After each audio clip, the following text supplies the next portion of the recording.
Les pavés mouillés de l'île reflétaient les lumières tamisées des réverbères, créant une mosaïque dorée sous la pluie d'octobre. Dans son appartement du quartier du Vieux-Lille, Alexandre Montrevault ajustait sa cravate devant le miroir ancien de sa chambre, ses gestes précis comme ceux d'un horloger. À 34 ans, il incarnait l'élégance française dans sa forme la plus raffinée. Costume sur mesure, cheveux noirs impeccablement coiffés, et cette barbe taillée au millimètre qui soulignait la fermeté de sa mâchoire. Son reflet lui renvoyait l'image d'un homme qui avait tout maîtrisé, tout contrôlé. Directeur général de Montrevault & Associés, il dirigeait l'une des plus prestigieuses firmes de conseil financier du nord de la France. Chaque décision était calculée, chaque geste mesuré, chaque émotion soigneusement rangée dans un compartiment inaccessible de son cœur. Le parfum subtil de bleu de Chanel flottait dans l'air, signature olfactive qu'il portait comme une armure invisible. Ce soir-là, comme tous les autres, il rentrait tard d'une journée qui avait commencé avant l'aube. Les chiffres, les graphiques, les négociations, tout cela formait la trame de son existence, tissé serré pour ne laisser passer aucune faille. En descendant les escaliers de marbre de son duplex, Alexandre remarqua la propreté impeccable des lieux.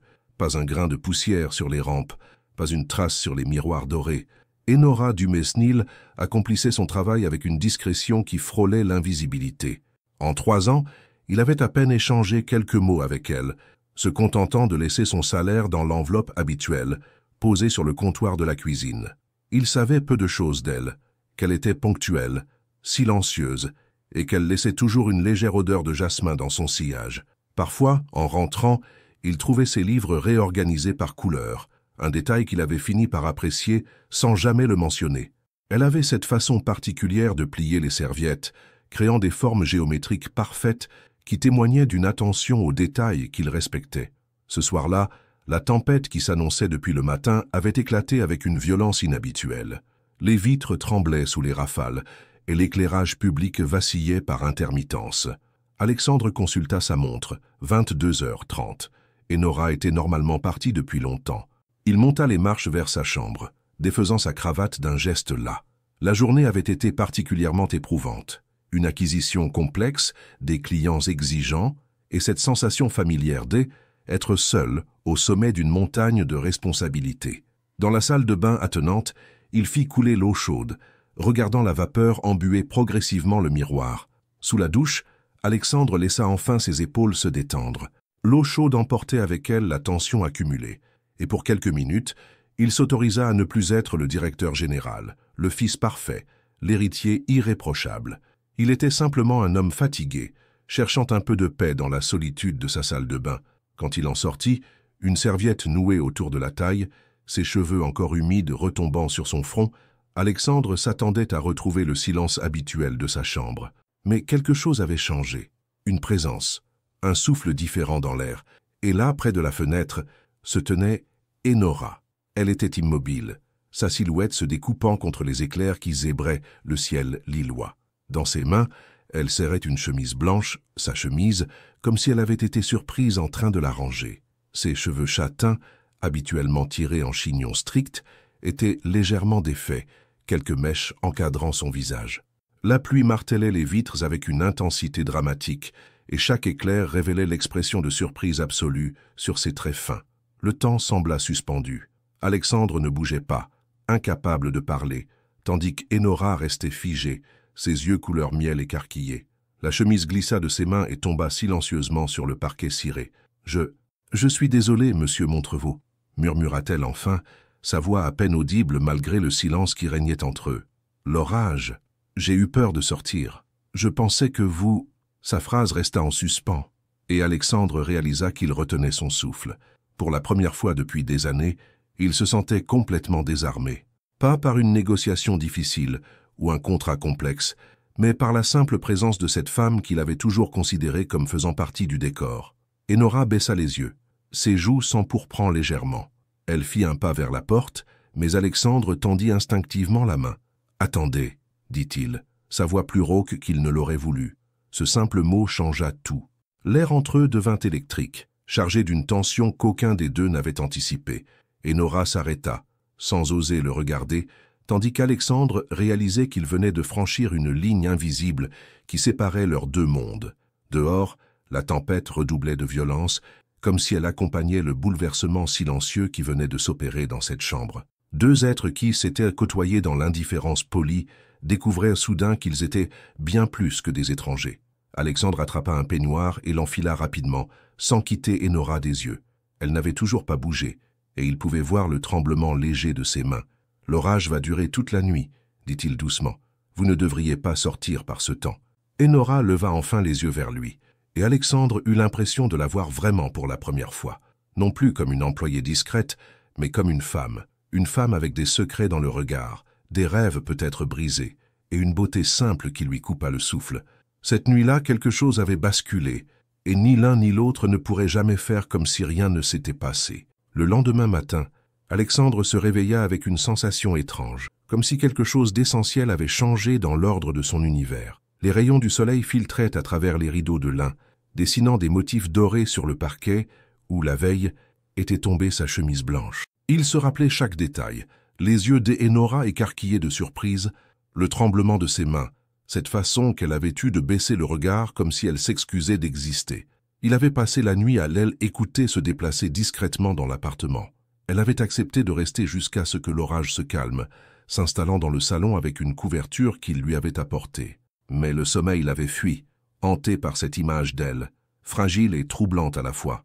En descendant vers la cuisine, Alexandre remarqua immédiatement que tout était parfaitement rangé. Enora était partie tôt, avant même qu'il ne se lève, laissant derrière elle cette propreté impeccable qui lui était familière. Pourtant, quelque chose avait changé. Sur le comptoir, à côté de l'enveloppe contenant son salaire, elle avait laissé un petit mot manuscrit sur un papier ivoire. « Monsieur Montrevaux, merci pour votre hospitalité hier soir. Je vous présente encore mes excuses pour cette intrusion. Bien respectueusement et Dumsnil. » Son écriture était fine, élégante, avec ses boucles délicates qui trahissaient une éducation soignée. Alexandre passa son doigt sur les mots, comme s'il pouvait y déceler quelque chose de plus personnel que cette politesse distante. Il plia soigneusement le papier et le glissa dans la poche intérieure de sa veste. Au bureau, impossible de se concentrer. Les rapports financiers se mélangeaient sous ses yeux. Les chiffres perdèrent leur sens habituel. Pendant la réunion de 10 heures avec les associés, Alexandre se surprit à penser aux cheveux châtains d'Enora, à cette mèche qui s'était échappée de son chignon. Julien Rousseau, son bras droit, dut répéter 2 fois une question avant qu'il ne réagisse. « Tout va bien, Alexandre ?» demanda Julien après la réunion, refermant le dossier de l'acquisition du bois. « Tu sembles ailleurs. » Alexandre ajusta ses boutons de manchette, geste machinal qu'il faisait toujours quand il était mal à l'aise. Simple fatigue. L'orage de cette nuit a été violent. Mais Julien le connaissait trop bien pour se contenter de cette explication. Ils avaient grandi ensemble dans les beaux quartiers de Lille, fréquenté les mêmes écoles privées, partagé les mêmes codes de leur milieu bourgeois.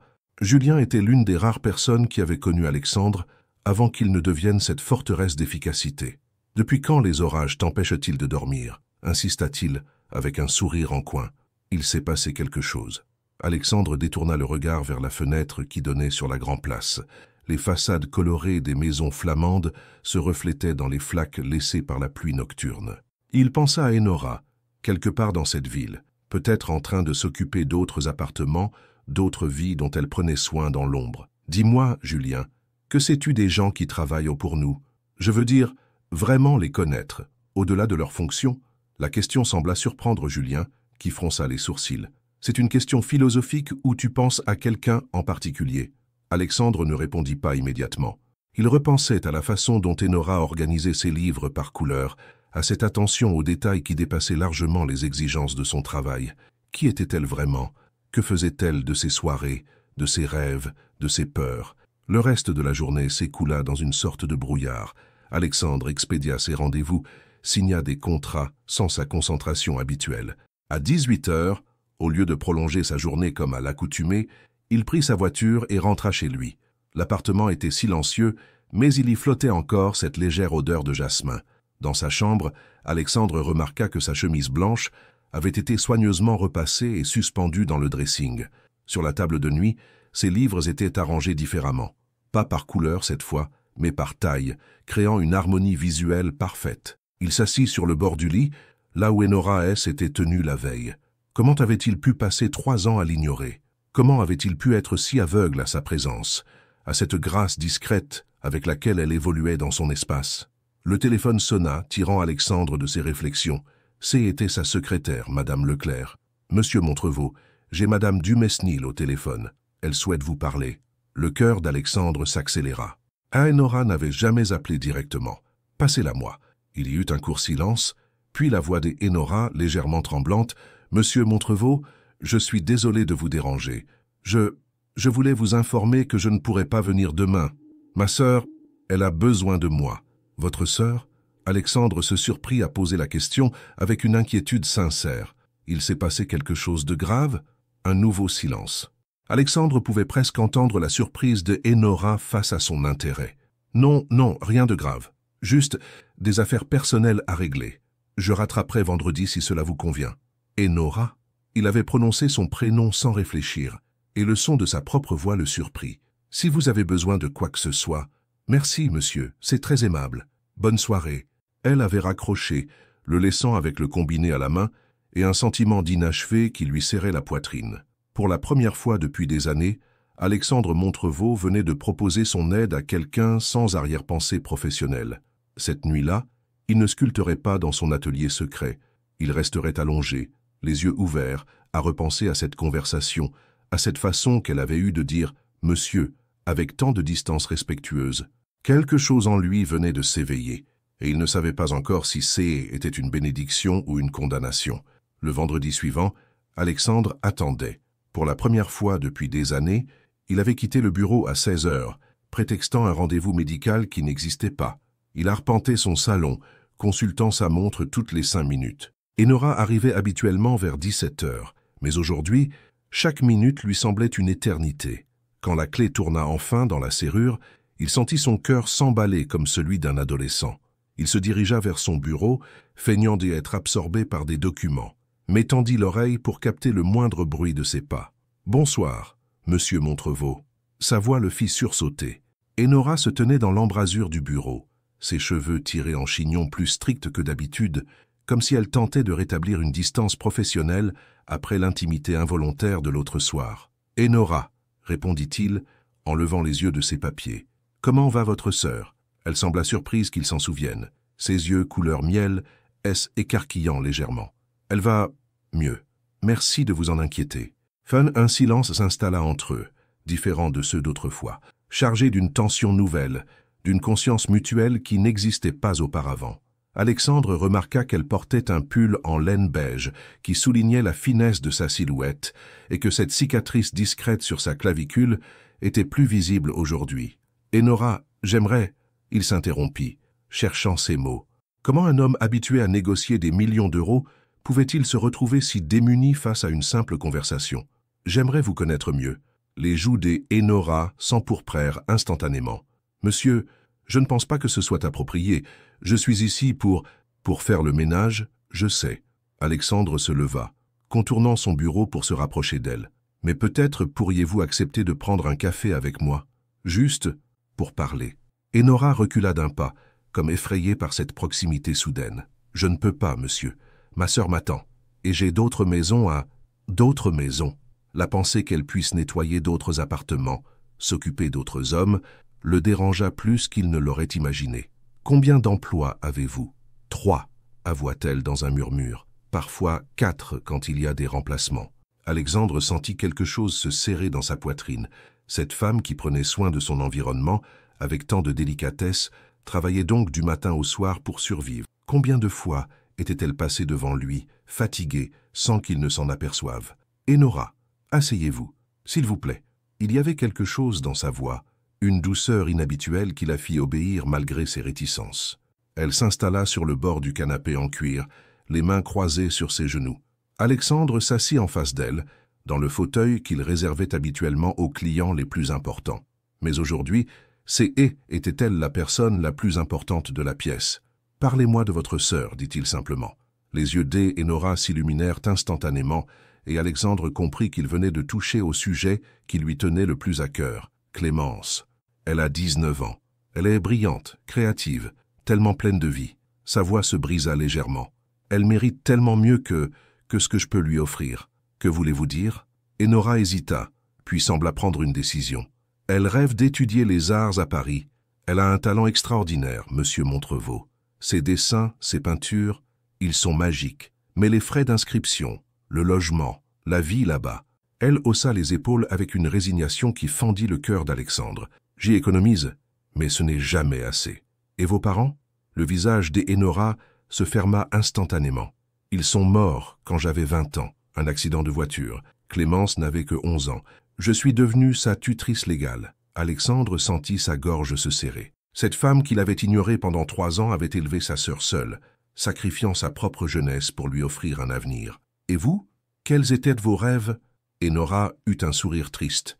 Mes rêves sont morts avec mes parents, monsieur. Maintenant, mon seul rêve, c'est de voir Clémence réussir. Ne dites pas ça. Alexandre se pencha vers elle, et pour la première fois, elle ne détourna pas le regard. On n'a jamais fini de rêver.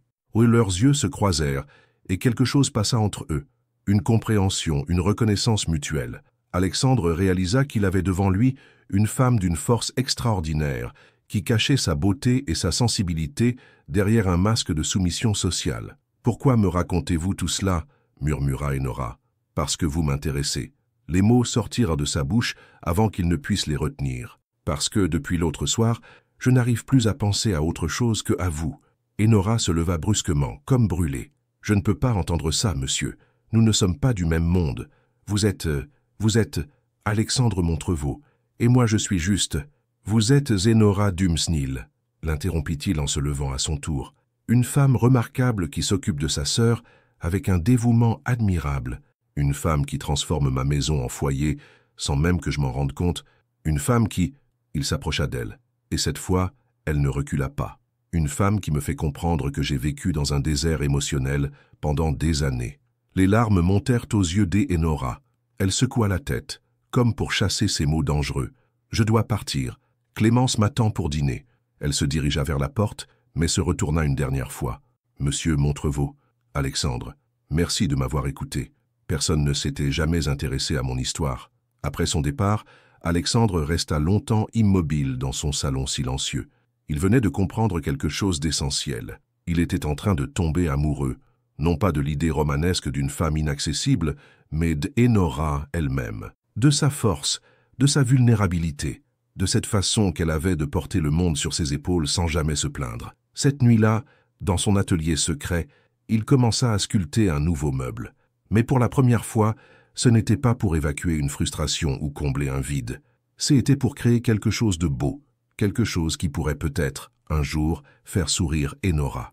Dans le petit appartement de la rue de la Monnaie, qu'Enora partageait avec Clémence, l'odeur de la tarte tatin encore chaude embaumait la cuisine étroite. Clémence était affalée sur le canapé défraîchi, ses jambes en jean trouées repliées sous elle, un carnet de croquis posé sur ses genoux.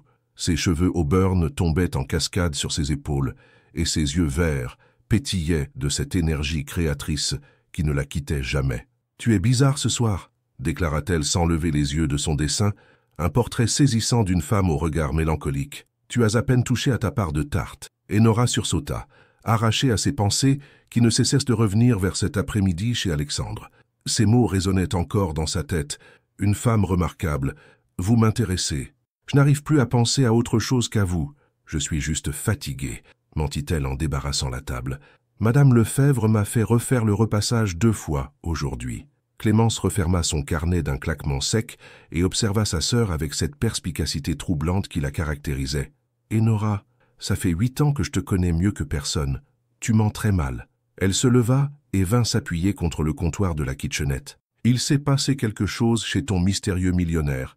Clémence, » Enora rougit instantanément. « Ne l'appelle pas comme ça. Monsieur Montrevaux est... » Ah ! Clémence pointa un doigt accusateur vers sa sœur. « Tu as dit « Monsieur Montrevaux » avec une voix différente. Je le savais. Il s'est passé quelque chose. » Enora soupira, sachant qu'elle ne pourrait pas échapper à l'interrogatoire de sa sœur. Clémence avait cette capacité fascinante à déceler les émotions cachées, talent qui transparaissait dans ses œuvres avec une justesse bouleversante. Il m'a posé des questions sur toi, sur nous, et puis il m'a dit des choses. Quelles choses? Les yeux de Clémence s'illuminèrent de curiosité. Enora se laissa tomber sur une chaise, submergée par la confusion qui l'habitait depuis des heures. Il a dit qu'il s'intéressait à moi, qu'il ne cessait de penser à moi depuis l'autre soir. L'autre soir, quel autre soir?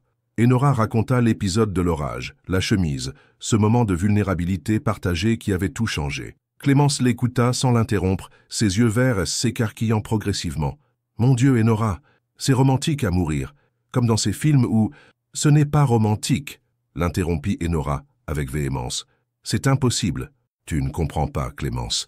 Cet homme, il évolue dans un monde où je n'existe pas. Ses costumes coûtent probablement plus cher que ce que je gagne en un mois. Il fréquente des gens importants, il dirige une entreprise. Et alors, Clémence se planta devant sa sœur, les poings sur les hanches. « Tu es intelligente, tu es belle, tu es la personne la plus généreuse que je connaisse. Pourquoi est-ce que tu ne mériterais pas d'être aimée ?» Enora secoua la tête, les larmes aux yeux. « Parce que les contes de fées n'existent pas, Clémence.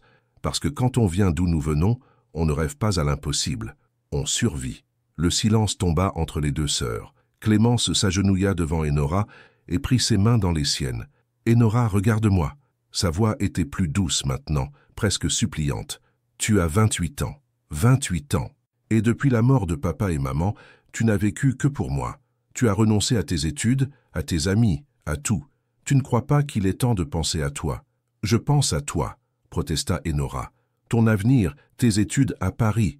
Et si je te disais que je ne veux pas aller à Paris, si ça signifie que tu continues à te sacrifier ?» Les yeux de Clémence brillaient de larmes contenues. « Et si je te disais que ton bonheur compte plus que mes rêves ?» Enora écarquilla les yeux, bouleversée par ces mots qu'elle n'avait jamais imaginé entendre. « Ne dis jamais ça. Jamais. » Elle serra les mains de sa sœur. « Tu iras à Paris, tu étudieras les arts, tu deviendras l'artiste extraordinaire que tu es déjà. C'est tout ce qui compte. » Clémence se releva et alla chercher son carnet. Elle l'ouvrit à une page spécifique et le tendit à Enora. « Regarde ce que j'ai dessiné hier soir. » C était un portrait troublant, une femme aux cheveux châtains, aux yeux couleur miel, regardant par une fenêtre avec une expression de profonde mélancolie.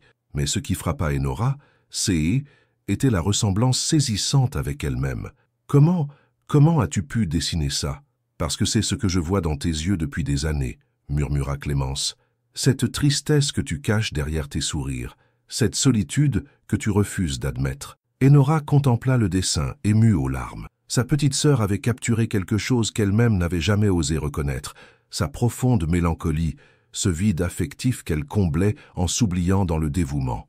Et maintenant, regarde ça. Clémence tourna la page. Cette fois, C était le même visage, mais transformé. Les yeux brillaient, un sourire esquissé adoucissait les traits et toute la composition respirait l'espoir. « C'est toi aujourd'hui, Enora.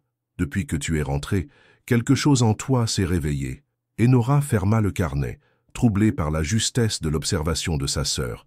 Même s'il y avait quelque chose entre lui et moi, ça ne pourrait jamais marcher. Nous sommes trop différents. Ou peut-être que vous êtes exactement ce dont vous avez besoin l'un et l'autre, répliqua Clémence avec sagesse.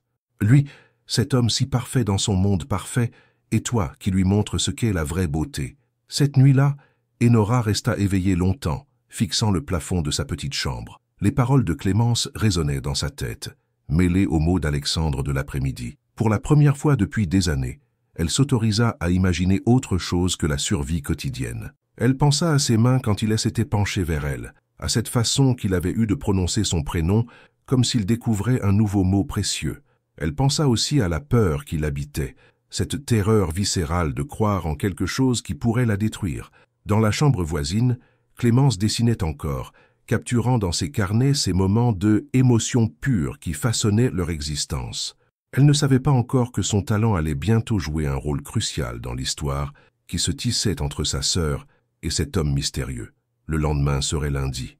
Enora retrouverait Alexandre, et quelque chose lui disait que cette fois, elle ne pourrait plus faire comme si rien ne s'était passé. Le lundi matin, Alexandre avait quitté son bureau plus tôt que d'habitude, prétextant une inspection de propriété. En réalité, il n'arrivait plus à se concentrer sur les rapports financiers qui s'empilaient sur son bureau. Depuis vendredi, l'image d'Enora hantait ses pensées, ses yeux embués de larmes quand elle parlait de sa sœur, cette façon qu'elle avait eue de dire son prénom comme s'il était précieux. De retour chez lui, il se dirigea instinctivement vers son atelier secret, cette pièce que personne ne connaissait, cachée derrière une bibliothèque coulissante au fond de son bureau. L'odeur du bois et de la cire d'abeille l'accueillit, apaisante et familière. Ses mains trouvèrent automatiquement le morceau de chêne qu'il sculptait depuis quelques jours, une forme encore indéfinie qui commençait à ressembler à un coffret délicat. Quand Enora arriva à 17 heures, Alexandre l'attendait dans le salon, feignant de lire un rapport. Le bruit de ses pas dans l'entrée fit battre son cœur plus fort. « Bonsoir, monsieur Montrevaux. » Sa voix était différente aujourd'hui, moins distante. Elle portait un pull en cachemire beige qui soulignait la douceur de ses traits, et ses cheveux étaient relevés d'une façon légèrement moins stricte, quelques mèches encadrant son visage. « Enora. » Il se leva, abandonnant ses papiers. « Comment s'est passé votre week-end ?»« Bien, merci. » Elle hésita, puis ajouta « Clémence vous passe le bonjour. Votre sœur sait que nous nous sommes parlé ?» Enora rougit légèrement. Elle a remarqué que J était différente vendredi soir. Clémence a un don pour percevoir les émotions des gens. C'est ce qui fait d'elle une si bonne artiste. Alexandre s'approcha d'elle, intrigué. Elle peint? Elle dessine, principalement, mais aussi la peinture, oui. Les yeux d'Enora s'illuminèrent en parlant de sa sœur. Elle a un talent extraordinaire. Ses portraits, on dirait qu'elle capture l'âme des gens. J'aimerais voir son travail. La phrase était sortie naturellement, mais Enora écarquilla les yeux, surprise. Vous aimez l'art? Alexandre réalisa qu'il venait de révéler quelque chose de personnel. Lui qui gardait ses goûts artistiques secrets, voilà qu'il s'ouvrait spontanément à cette femme. J'apprécie la beauté sous toutes ses formes, dit-il doucement, et j'imagine que votre sœur crée de belles choses. Enora le regarda longuement, comme si elle le découvrait sous un jour nouveau. Elle aimerait beaucoup vous rencontrer. Elle dit que... Elle s'interrompit, gênée. Que dit-elle? Que vous avez l'air de quelqu'un qui cache des secrets intéressants. Alexandre ne put s'empêcher de sourire. Cette Clémence semblait avoir l'intuition aiguisée. Elle n'a pas tort. Il marqua une pause. Enora, accepteriez-vous de dîner avec moi ce soir? Elle porta instinctivement la main à sa gorge, geste qu'Alexandre commençait à reconnaître quand elle était troublée. Je ne peux pas. Clémence m'attend, et puis, amenez-la. Les mots avaient jailli avant qu'il ne puisse les retenir. Enora le fixa, abasourdi. Pardon? Amenez votre sœur. J'aimerais la rencontrer.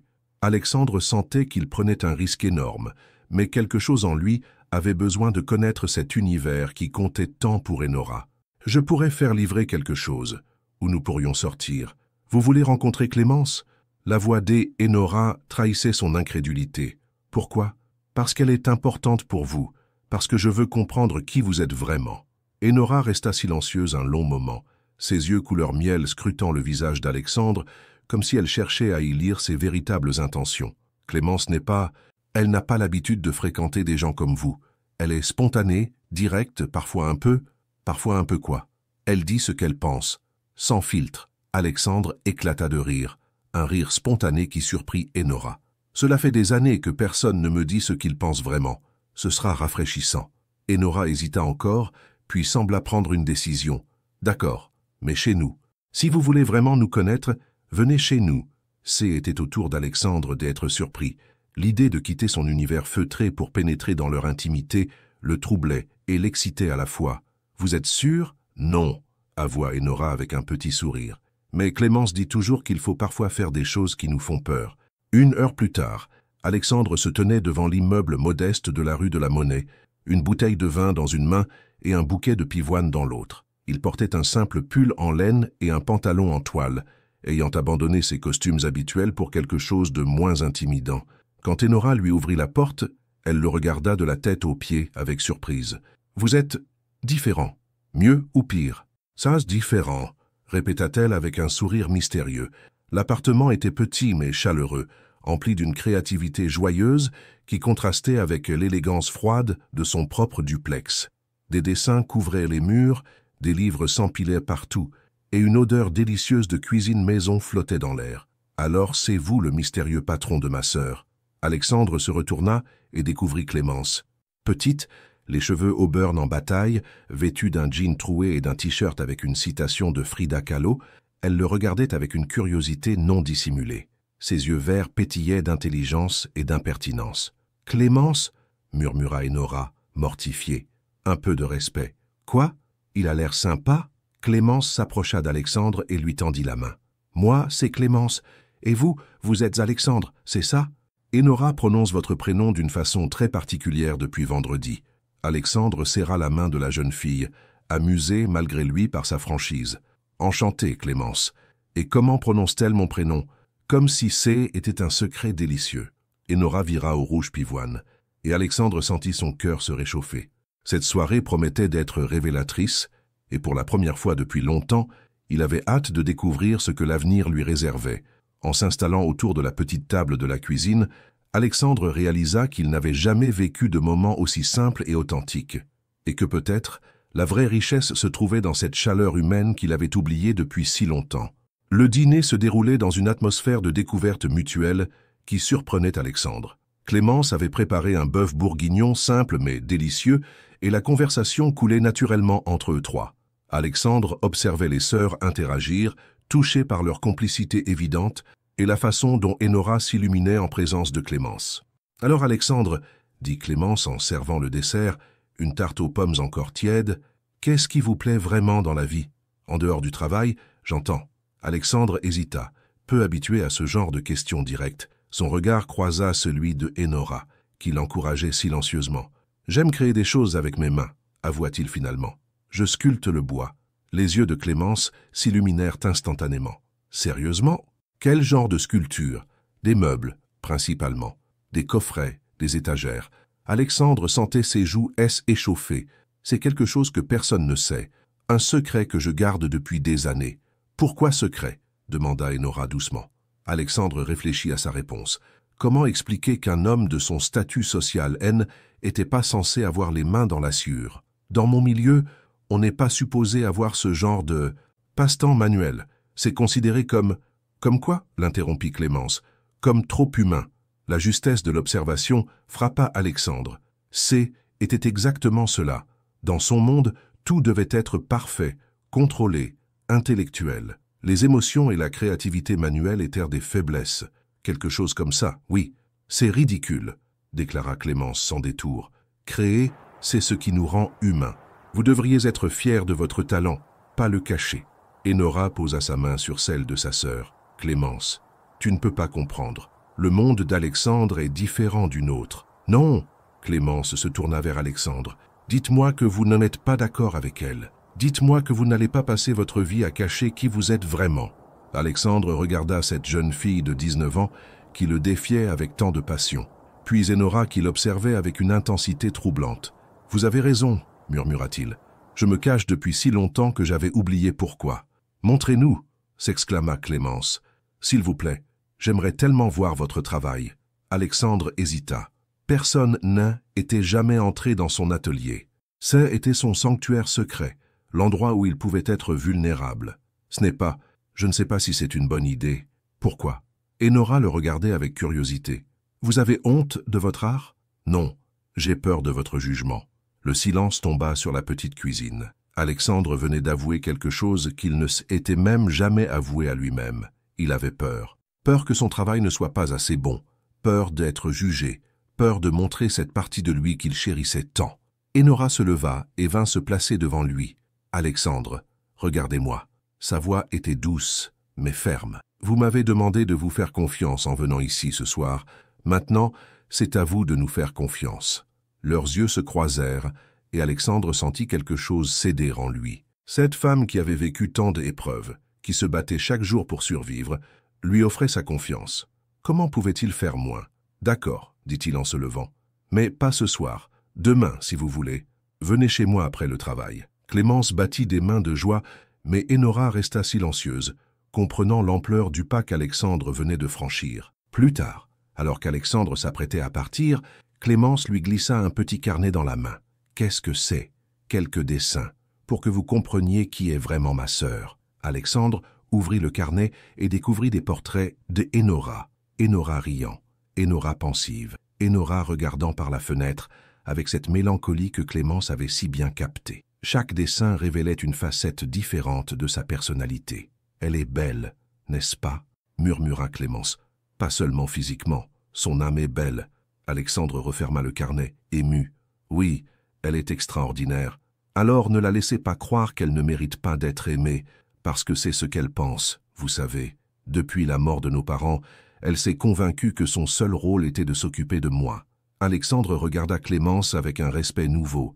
Cette jeune fille avait une sagesse qui dépassait son âge. « Je commence à comprendre, » dit-il. « Merci pour cette soirée et pour m'avoir ouvert les yeux. » En rentrant chez lui, Alexandre se sentait transformé. Pour la première fois depuis des années, il avait passé une soirée authentique, sans masque social, sans jeu de pouvoir. Il avait découvert la chaleur d'un foyer véritable et surtout, il avait vu Enora dans son élément naturel. Cette nuit-là, il ne dormit pas. Il resta dans son atelier, travaillant sur le coffret en chêne, y gravant délicatement des motifs floraux. Demain, il leur montrerait son art. Demain, il franchirait une nouvelle étape dans cette relation qui transformait sa vie. Le lendemain soir, Alexandre faisait les 100 pas dans son salon, nerveux comme un adolescent avant son premier rendez-vous. Il avait quitté le bureau plus tôt, ignorant les regards interrogateurs de Julien, et passé l'après-midi à ranger son atelier avec un soin maniaque. Chaque outil avait été nettoyé, chaque copeau balayé, comme s'il préparait une exposition de ses œuvres les plus intimes. Quand la sonnette retentit, son cœur fit un bond. Enora et Clémence se tenaient sur le seuil, toutes deux vêtues simplement, mais avec élégance. Enora portait une robe bleu marine qui soulignait la couleur de ses yeux, et Clémence avait troqué son jean habituel contre une jupe en velours et un pull vintage. « Vous êtes magnifique », dit-il spontanément, puis rougit de sa propre audace. Clémence gloussa, mais Enora baissa les yeux, touchée par le compliment sincère. « Alors, » déclara Clémence, en entrant dans le salon luxueux, « où est ce mystérieux atelier ?» Alexandre les guida vers son bureau, s'arrêtant devant la bibliothèque en acajou qui occupait tout un mur. « Personne ne connaît cet endroit, » dit-il en actionnant un mécanisme discret. « Même ma femme de ménage habituelle. » Il s'interrompit en réalisant ce qu'il venait de dire. Enora le regardait avec surprise. « Vous avez une autre femme de ménage ?»« Avait, » corrigea-t-il rapidement, « avant vous, mais elle ne venait que 2 fois par semaine, et superficiellement. Vous prenez soin de mon foyer d'une façon différente. » La bibliothèque coulissa silencieusement, révélant une pièce baignée de lumière chaude. L'atelier d'Alexandre était spacieux, organisé avec la même précision que le reste de sa vie, mais ici régnait une atmosphère de créativité pure. Des établis impeccables s'alignaient le long des murs, des outils soigneusement rangés scintillaient sous l'éclairage, et partout, des pièces en cours ou terminées témoignaient de son talent. Clémence poussa un cri de émerveillement et se précipita vers une étagère d'angle, sculptée dans un bois sombre avec une délicatesse extraordinaire. Chaque détail était parfait, chaque courbe harmonieuse. Mon Dieu, Alexandre, c'est absolument magnifique. Enora restait silencieuse, parcourant l'atelier du regard avec une émotion grandissante. Elle s'arrêta devant un petit coffret en chêne, celui sur lequel Alexandre travaillait depuis quelques jours. Ses doigts effleurèrent les motifs floraux gravés avec une précision de maître. « C'est pour qui ?» demanda-t-elle doucement.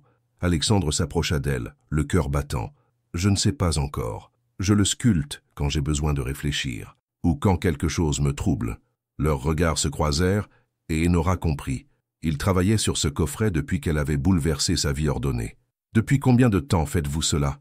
demanda-t-elle. « 15 ans, depuis la mort de ma mère. » Alexandre passa sa main sur l'établi, caressant le bois comme on console un ami. Elle était la seule à connaître cette passion. Elle m'avait offert mes premiers outils quand j'avais 20 ans. Et après sa mort, j'ai continué en secret. Mon père trouvait cela indigne. Il disait qu'un Montrevaux dirigeait des entreprises. Il ne travaillait pas de ses mains comme un artisan. Clémence, qui écoutait depuis l'autre bout de l'atelier, intervint avec véhémence. « Votre père était un imbécile. Regardez ce que vous créez, c'est de l'art pur. » Alexandre eut un sourire triste. « Mon père était un homme de son époque, rigide, traditionnel. Il m'a légué son empire, mais jamais sa compréhension. » Enora s'approcha d'une commode miniature, parfaitement proportionnée, d'une beauté à couper le souffle. « Alexandre, vous pourriez exposer dans les plus belles galeries de Paris. Pourquoi cachez-vous tout cela ? Parce que j'ai peur, avoua-t-il simplement. Peur de elle, échec, peur du jugement, peur de découvrir que ce que je crée n'a pas de valeur. » Clémence s'approcha de lui et posa sa main sur son bras. « Vous savez quoi ? Vous me rappelez Enora. Elle aussi, elle cache sa lumière sous un boisseau. »« Clémence !» protesta Enora. « Quoi ? C'est vrai. » Clémence se tourna vers Alexandre. « Ma sœur écrit des poèmes magnifiques, mais elle refuse de les montrer à qui que ce soit. Elle dit que ce ne sont que des mots griffonnés pour passer le temps. » Alexandre regarda Enora avec surprise. « Vous écrivez » Enora était rouge de confusion. « Ce ne sont rien, juste des pensées que je couche sur papier parfois. J'aimerais les lire. »« Non !» La réponse avait fusé, trop vive. « C'est trop personnel. » Alexandre comprit. Il venait de lui montrer son intimité la plus profonde. Et maintenant était à son tour de s'ouvrir. « Je comprends, » dit-il doucement. « Mais peut-être qu'un jour, quand vous serez prête. » Ils passèrent encore 1 heure dans l'atelier. Clémence posant 1000 questions techniques, tandis que Enora observait Alexandre travailler sur le coffret. Il y avait quelque chose d'hypnotique dans ces gestes précis, dans cette façon qu'il avait de caresser le bois comme s'il lui parlait. Quand elles partirent, Enora s'attarda sur le seuil. « Merci de nous avoir fait confiance, » murmura-t-elle. « Votre secret est en sécurité avec nous. Enora ?» Il attrapa sa main avant qu'elle ne s'éloigne. « Peut-être que nous devrions arrêter de nous cacher, tous les deux. » Elle ne répondit pas, mais serra sa main dans la sienne avant de partir. Cette nuit-là, quelque chose avait changé entre eux. Ils avaient franchi une nouvelle frontière, celle de la confiance absolue. 3 semaines s'étaient écoulées depuis la visite de l'atelier, et la relation entre Alexandre et Enora avait trouvé un nouvel équilibre. Leur conversation était approfondie, leur silence était devenu complice, et Alexandre avait pris l'habitude de rentrer plus tôt pour la voir. Ce soir-là, il la trouva dans la cuisine, préparant un thé dans la théière en porcelaine qu'il n'utilisait jamais. « Vous vous sentez chez vous ici maintenant ?» dit-il en s'appuyant contre le chambranle. Enora sursauta légèrement, puis lui sourit avec cette douceur qui lui réchauffait le cœur. « J'espère que cela ne vous dérange pas. J'ai pensé que cela ne me dérange pas. » Au contraire, Alexandre s'approcha d'elle. Cet endroit n'a jamais vraiment été un foyer, juste un lieu où dormir entre 2 journées de travail.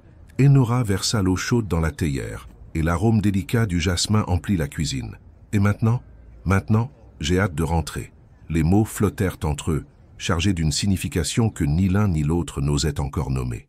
Enora baissa les yeux vers ses mains, et Alexandre remarqua qu'elle ne portait plus d'alliance. Il l'avait toujours vue, avec cette simple bague dorée, et son absence l'intriguait. « Enora ?»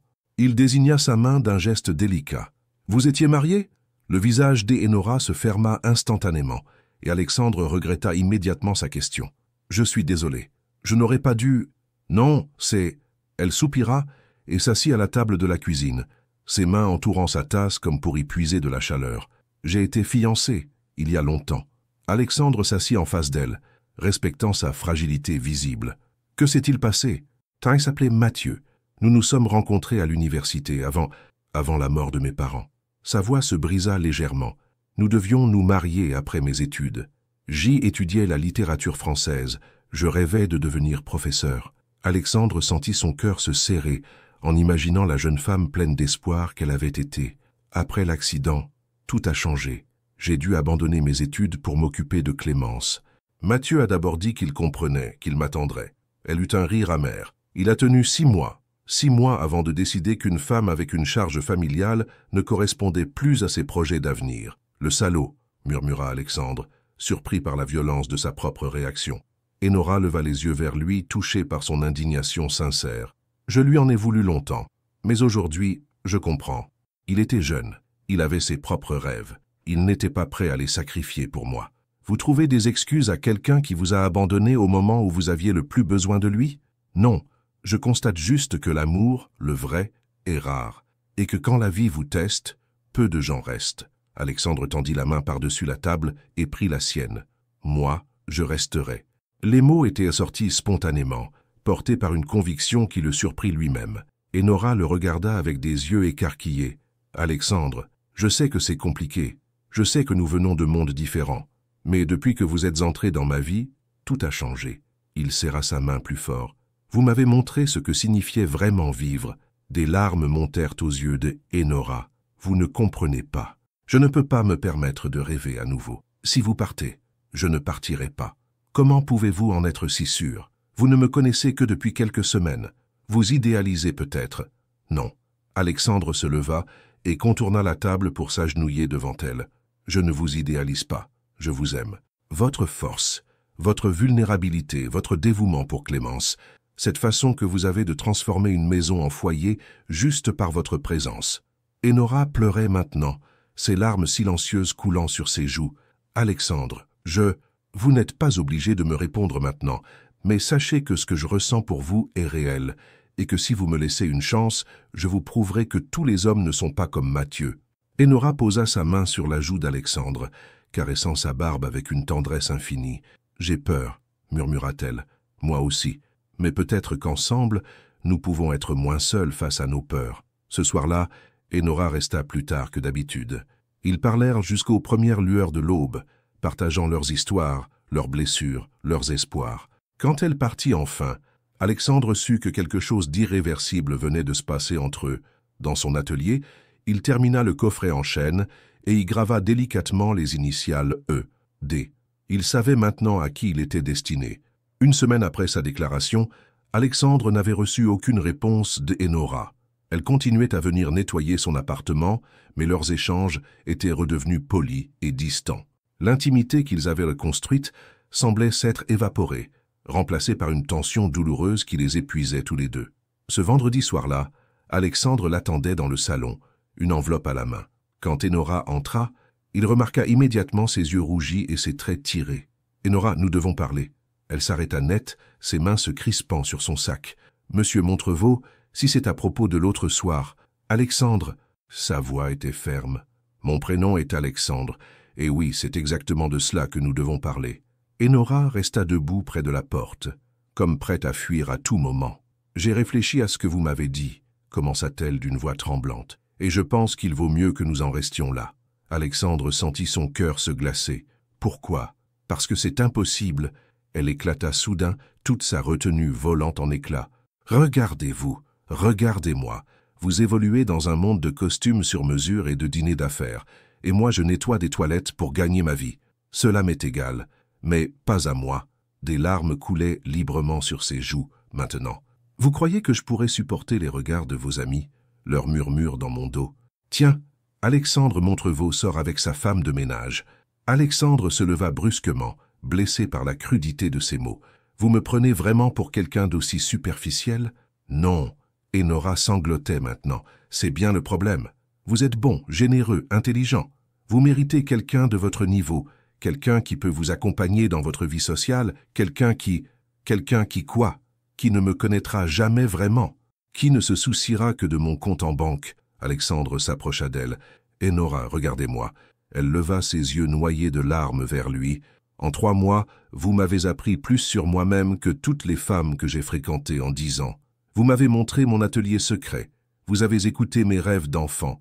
Vous m'avez fait découvrir ce que signifiait un vrai foyer.